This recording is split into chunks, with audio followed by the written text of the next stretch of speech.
ওয়ালাইকুম, সবাই কেমন আছেন? আলহামদুলিল্লাহ আমরা খুব ভালো আছি। তো আজকে আপনাদের সাথে আমি যেভাবে কাবাব তৈরি করি, চিকেন কাবাব, ওটা আপনাদের সাথে শেয়ার করব।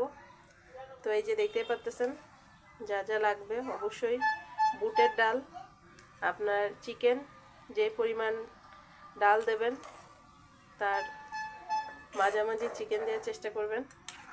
আর শুকনো মরিচ, রসুন, দারচিনি, এলাচ, তেজপাতা, লবণ, হলুদ দিয়ে আর পরিমাণ মতো পানি, যেই পানিতে মোটামুটি এটা সিদ্ধ হয়ে যাবে এবং পানিটা আর কি ফেলবো না, জাস্ট এটাও সিদ্ধ হয়ে যাবে, পানিটাও শুকায় যাবে, সেই পরিমাণ পানি আন্দাজ করে দিয়ে দিতে হবে।